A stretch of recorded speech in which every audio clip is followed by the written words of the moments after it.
thank you for your time and Thank you so much. for your virtual presence. But we met in Venice 2 weeks ago, so we have been lucky. That was so nice.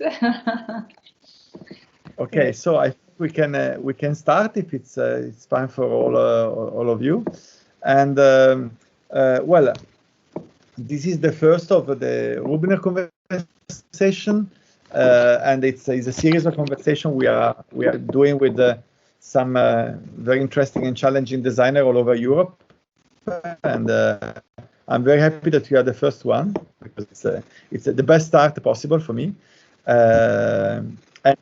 Well, it's a conversation. It's like half an hour conversation, and then if there will be some question and answer, it will be fine. But if not, there's no problem.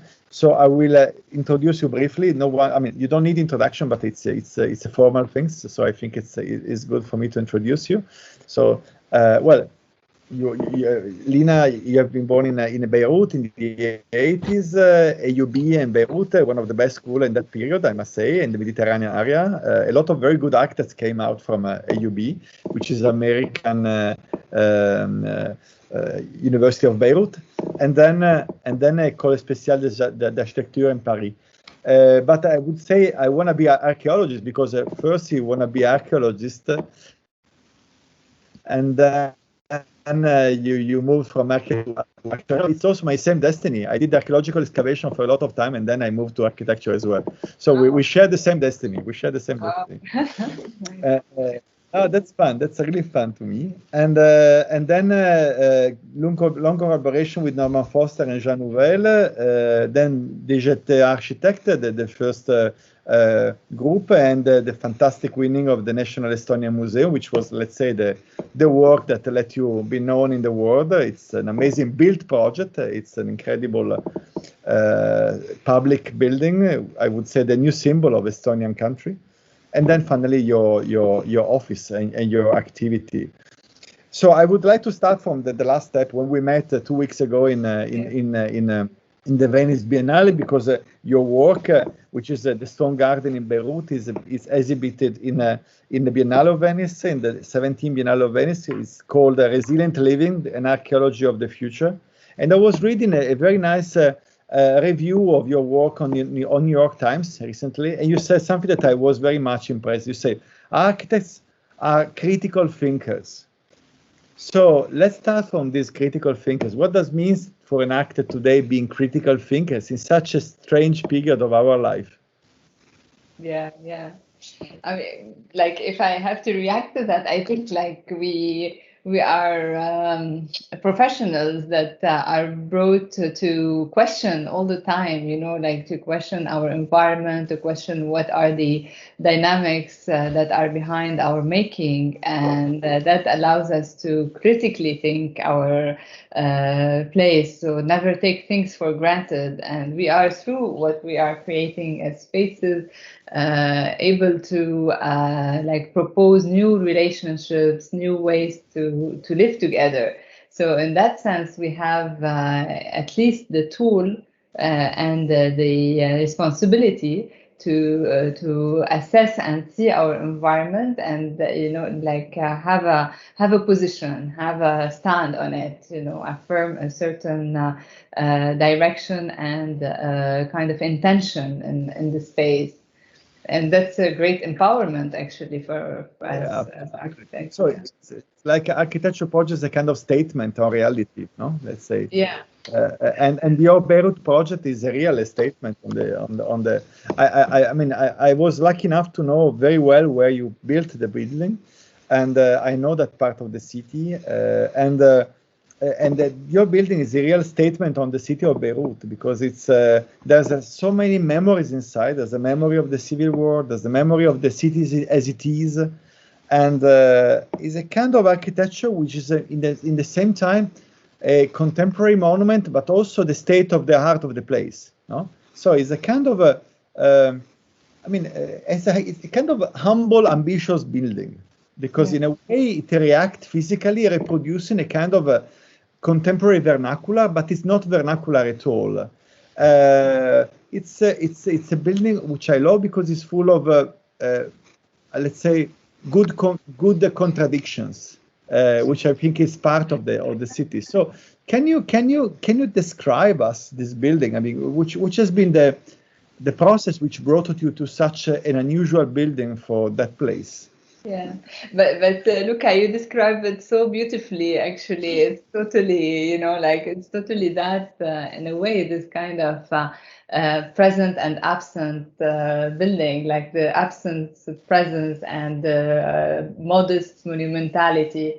So these contradictions and this project portrays many also questions for me in relation to my birth city, Beirut. So it's a lot of introspective work in some sense. Of course, as architects, we have, a part of us that is always put in what you build, what you design, but also like a view on the city itself, on what are the things, like the let's say the energies that make that city, and how do you take them, how do you take the memory of the city and this collective feeling into one architectural form.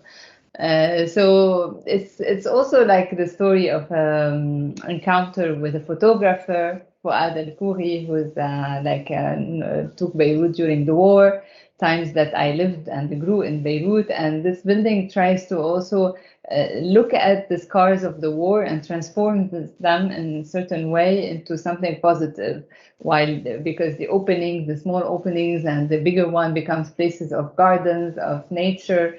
So really like taking the contradiction of the city as you completely describe it and really transform it into something lively and full of life and positivity for the city. But also somehow one important thing that we try to do is to bring also the power of the hand back into the making of architecture. So like how can we craft almost the building? So that was work with the artisans and trying to project kind of plaster and invent something new and almost draw our own making, our own tool. And if you saw in the Biennale, you can see that on the table, this kind of comb, actually, that we used to comb the whole facade. So it was quite interesting because the building becomes a body, it's like as if you're combing a body, and it's a different feeling, actually, in relation to an architecture that was developed. Well, it's very interesting what to say, because you are describing the building as a kind of form of a circular ecology. Is a living body, and for the colleagues which hopefully soon will visit Venice to see the Biennale, there's a beautiful big model where you can see inside there are screens and small video representing the city, and then behind you have the set of tools and instruments that they use to carve the facade. No, so. And I like the place, because the place there was one of the first place for a factory of concrete, which is, by the way, the material of Beirut. And that also was the place of Pierre El-Khouri, which was one of the first father of modernism in Beirut. And we must remember that Beirut was an amazing place of experimentation of modernity in the 50s and 60s with amazing architects, most of them coming from France, but so which a very interesting exchange, a kind of neo-brutalist Mediterranean elegances. So the fact that you have been placing this building in such a specific, symbolic place, it's important, no? Don't you think? Yeah, because also it's on the limit of the downtown area of Beirut that was completely ravaged after the war. And the central area has been recently in 98, completely renovated by private and like a kind of a public-private company, Solidaire, and completely gentrified. It was heavily criticized as an operation because it really took out the spirit of the city. What can we make after the war, actually? How do you rebuild, or how do you build as such? Because it was completely destructive. So the building in its location is really on this edge and on the edge of the central, and takes a position also in relation to what we can build as and how architecture can play a role into creating a relation to this collective memory or what we had lived before, and how can it transform it into new living places. And definitely not dealing with that as, let's say, in a melancholic or kitsch way, or just being in a shape or an envelope or like a style of the design.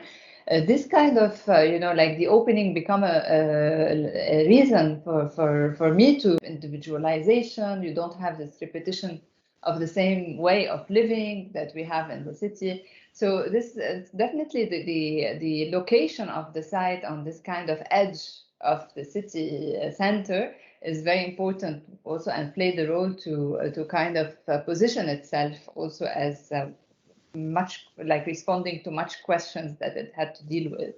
And then, of course, you have this port area, and you have this industrial history of Beirut being a port city. So you really are on the entry of the port and this industrial area that was developed, and how it's getting completely transformed with the new designers really setting their ateliers. And so it also accompanies this energy, this new energy in place also around.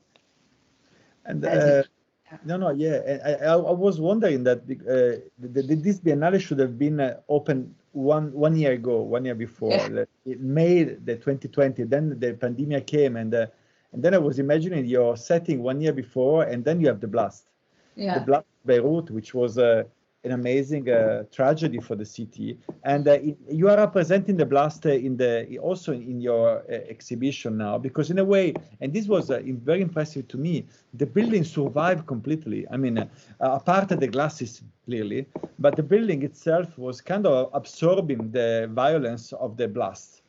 And I'm sure that you have been reflecting a lot on that, no? I mean, so which are your consideration about the relationship with this such a eventual tragedy, and what the building lived in a way? I think the building in that moment was almost surreal when I arrived in place after the blast, because I was a day before in place, and I lived the explosion, and then I went into the site. And it was really a contradictory moment, because it felt as if the building was made from that violence in a way, and everything made sense in a certain way. It's very difficult. I don't know. It's very complicated to explain, but like the DNA of the building was made out of this resilience, or this wanting to be a protective architecture, responding to that environment, and in parallel, it also has an ecological stand, because it's not a building in glass. It has a measured relationship to this climate. So the fact that you are able to think of a vernacular, like let's say much more measured, ecologically speaking, building, could meet very closely the fact of a building being resilient to such a catastrophe that happened. So both met in this moment, and proved that maybe it makes sense actually to start thinking about both a more frugal way of thinking our building designs and our use of materials, and also relating to the DNA and what the city is made of, whether it's historical events, the violence that it lived.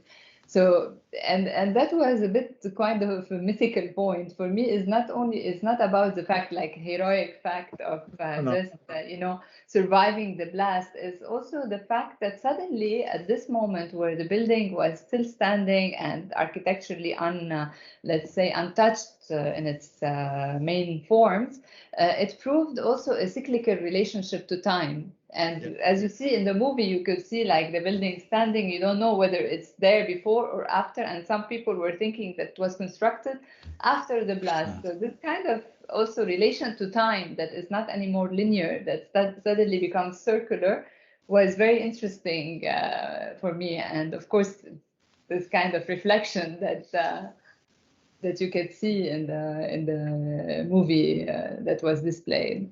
It's very interesting what you said, because it's clear that your building is not nostalgic at all, but in the same time is playing with the idea of a contemporary ruin, no? Yes. And the fact that in a way this ambiguity, no, being built before or after such a catastrophic event plays furtherly in terms of sense with the idea contemporary ruin. No? It's at that moment that I had some questions regarding what would be actually the ideal way now to deal with the building until it's renovated, and my dream was to make it invaded completely with nature, like inside. So really becoming actual, almost contemporary ruin, in the sense that you have planters and wildlife invading it completely inside. That would be really wonderful. But to think about contemporary ruin more on the theoretical level, because I was thinking actually what's the interest actually to deal with to do a contemporary ruin? Is it just a formal attitude, or can we think of a contemporary ruin being a form of a building that is able to invoke an unfinished architecture in a sense? So in invoking an unfinished state of architecture, you are able to open the imaginary constantly. So it's really like a capacity of being in the city, but completely all the time opening the imaginary and the questioning of its citizens. And that's very interesting, because you are able, it becomes a building that could be appropriated. It's like, for example, when you go to an old church and you have all the patines and and you feel human there. You feel really like belonging, and in that sense.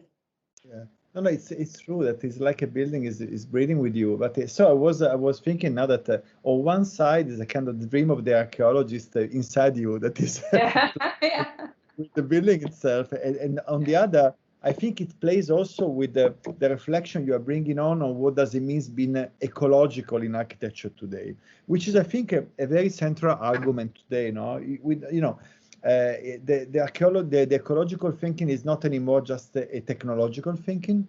Not everything can be in a way ecological. It's not just covering the buildings with trees, which is even something beyond, but it's a way of considering the building in a very circular way. No, so the circularity between body and bodies and the building, the structure, the materials, the environment, and the way the building touch the heart. No, the connection. I mean, for me, the good architecture is a building which is placing perfectly on the ground. No, the link with the ground is very important in architecture, as you know very well. So, and it's interesting that in the meantime, apart of the work in Beirut, you have been working on a set of buildings in Paris, but not only, using woods and using materials which in a way were reflecting actively on this idea of what does it mean being a designer playing with ecology today. So would you express more about this, your vision on the relationship between architecture and ecological thinking? Yeah, I think when you're thinking ecologically, there's a lot of first common sense actually, and complete, understanding of the place where you're building and emerging an architecture in. Like you're saying, in the first stand is not only highly technological tools, but already responding to the context itself. Like, how do you respond to the climate? How do you, common sense that we've been, our ancestors have been building this way, responding to the sun path, the north, south, east, west. How do you set your buildings, ventilation? All these already, the bioclimatic actually approach to the building is so important. For example, now we are working on this manufacture place for Hermès in Normandy, and we have a very ambitious building, which is a 4C2, which means very highly based on renewable energies and very low in its carbon footprint. And the first idea was, or the first approach was, to really have the building that is the most bioclimatic, the most compact possible, that already in its architecture is able to reduce its need for energy consumption. So you need less to heat it, you need less to climatize it. Once you do that, you're already on a better level of thinking. And then second level is, of course, this you need technological tools. You do your calculations, energy calculations of a building. but it's already based on common sense. Then the second is material. Material is so important. Of course, every context has a different, let's say, we have to adapt to the different possibilities of materials. I wouldn't be able to build in wood in Beirut, and it's like don't impose wood coming from Africa or Europe to go be constructed in Beirut or in a seismic zone that is like 7 in that city. So then we start to think of what kind of material can be the most locally sourced, the most locally biosourced as well, if possible, and then whether wood or in that case of this project in Normandy, it was brick, because there's like 3 briqueterie, artisans that were manufacturing handmade bricks in the area.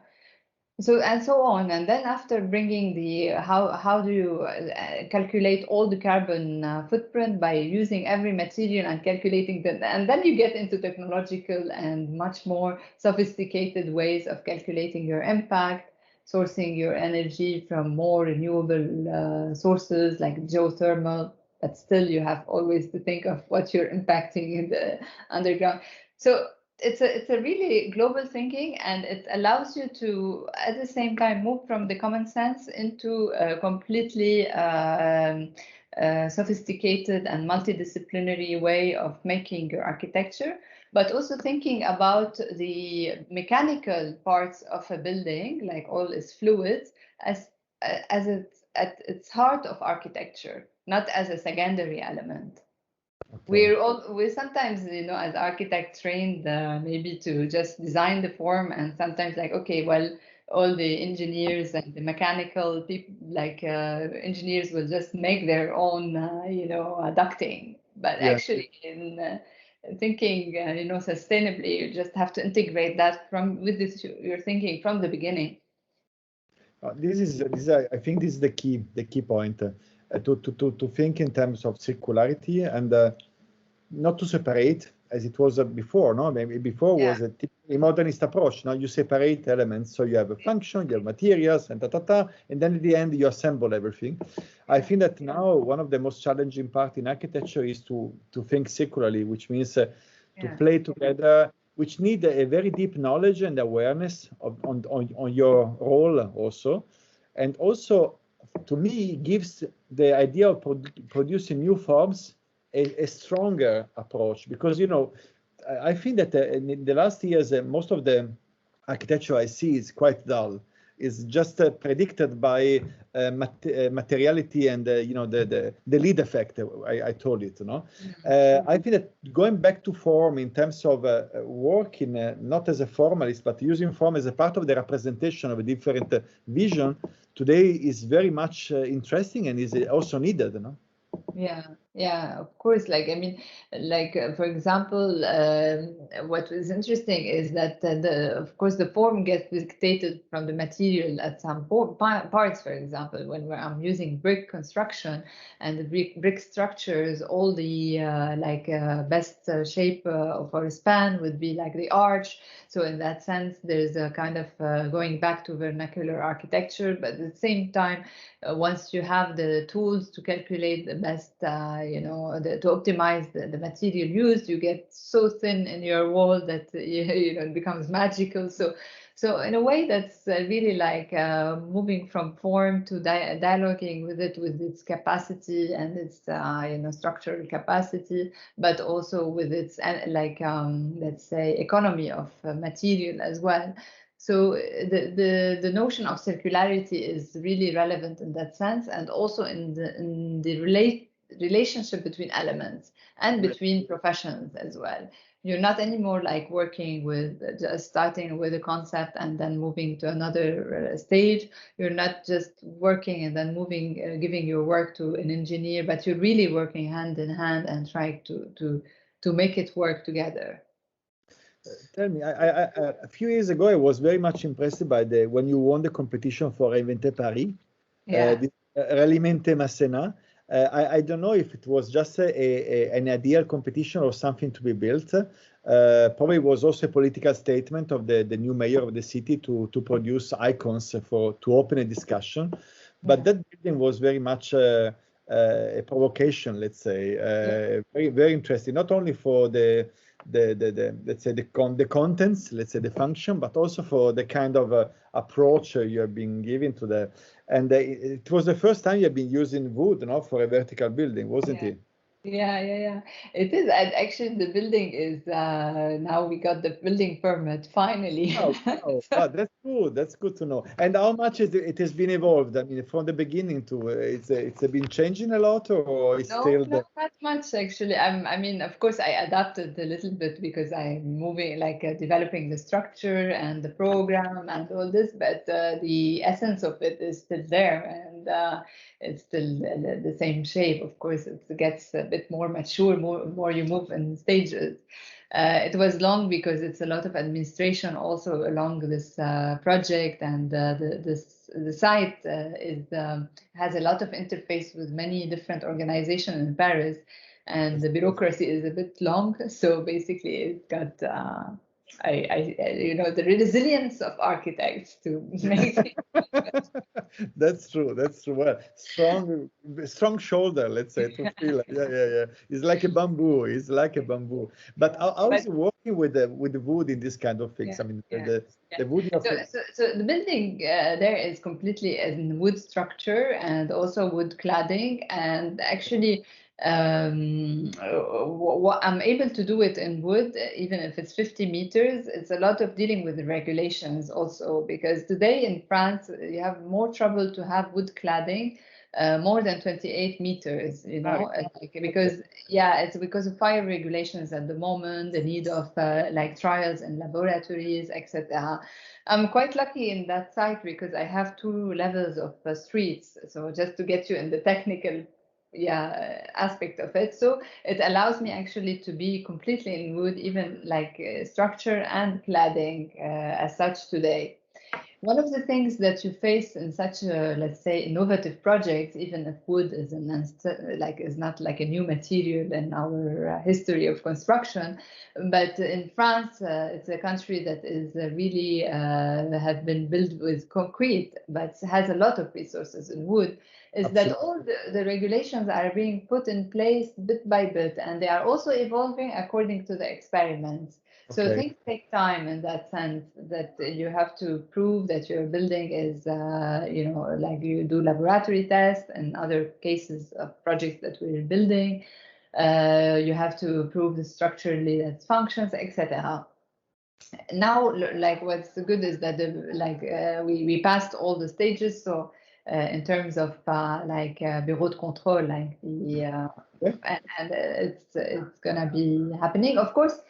Of course, like the interest of building in wood is that you have a lower carbon footprint, and you are using biosourced materials, and you accompany the wish of the France and the city of Paris to move into much more sustainable and climately, let's say, symbiotic architecture. Sure. But still today, for example, this is one case study, but I think today in France, to talk about wood construction, we have a bit of a problem today with wood construction and sourcing wood, because we have at the moment, for constructions that are happening in this actual moment, there's no more wood to construct. Yes. Because what happened is France had exported a lot of its wood resources to the States and to China. And we end up with a big problem that with a shortage of wood, so with the primary material. And we have a second problem, which is the fact that there's not a lot of industries that transform the wood to be used for construction material. So basically all the lamellé collé, all the, doing the slabs. And so we end up in a bit of a dreadlock. Like, what do you do? Basically, like you want to, let's get our wood from China back, like your carbon footprint goes up again. So here you really endeavor as an architect into this world economy, and sometimes it's absurdity as well.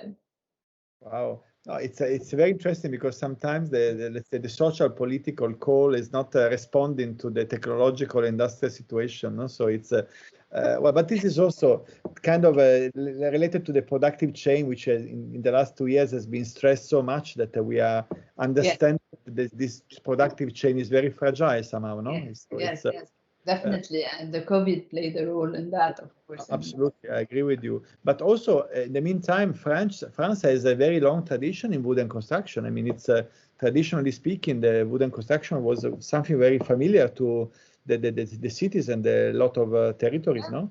Yeah, a lot of the cities that you see, like Tours, for example, or other cities in France.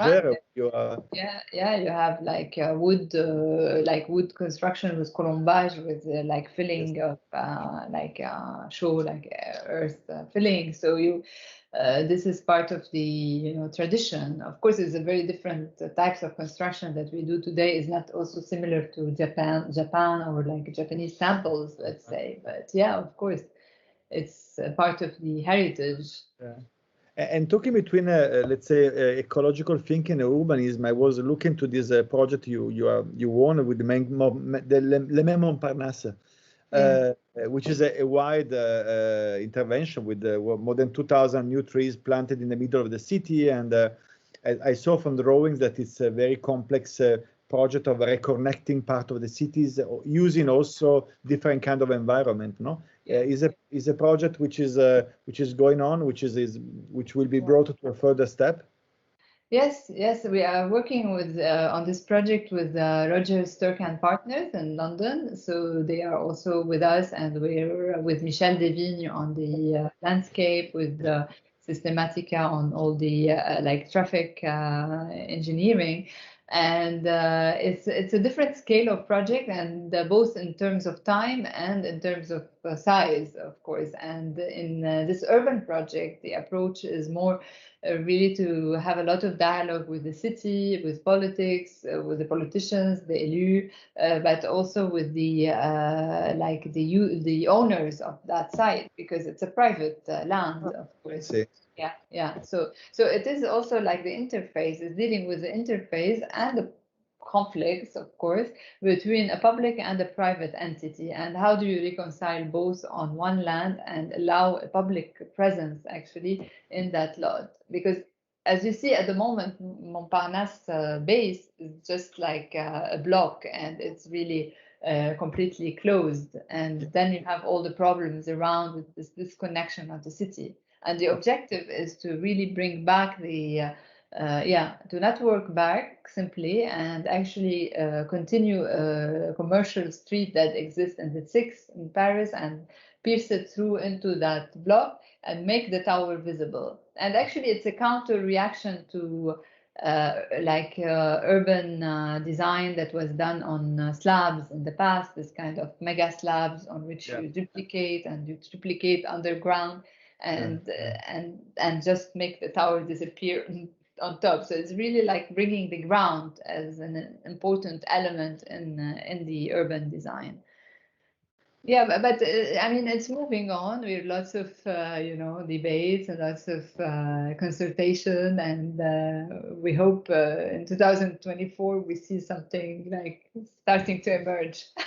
It's fascinating to consider the forest as a way to connect parts which are separated. And also, we all know that today the city is a very contradictory place where private and public need to speak together to regenerate urbanity. This is fundamental.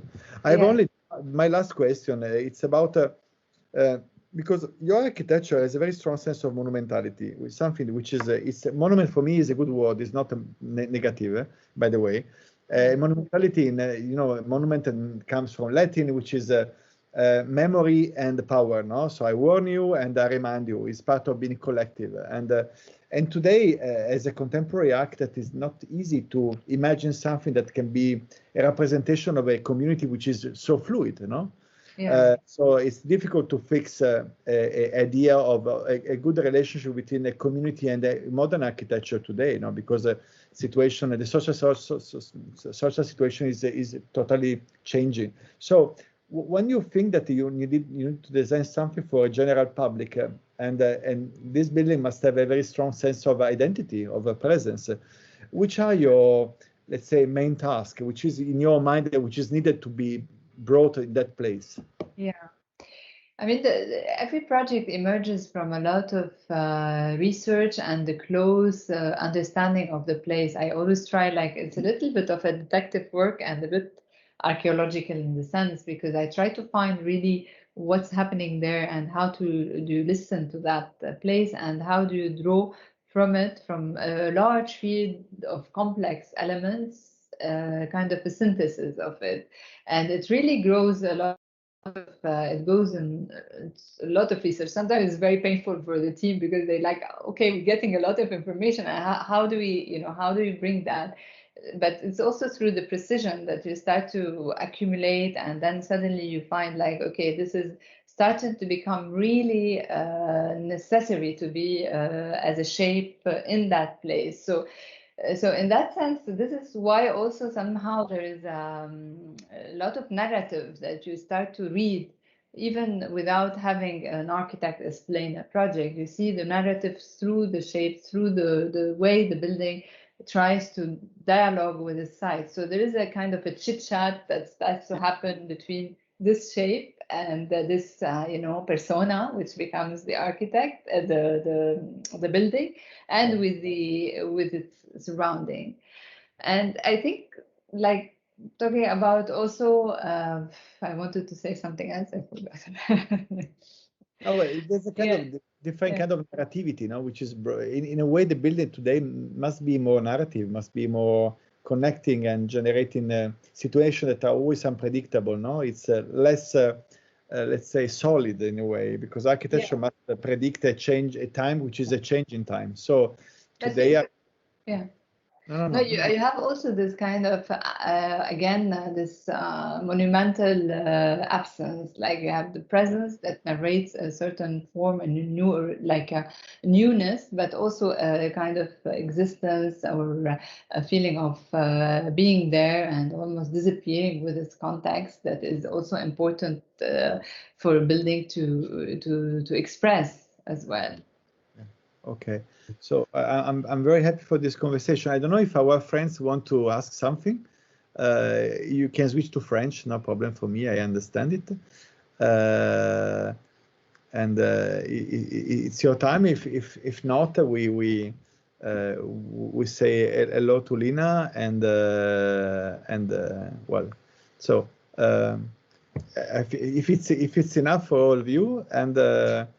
I'm sorry for my English again, and I hope you can follow it, but I think, yes, you did it.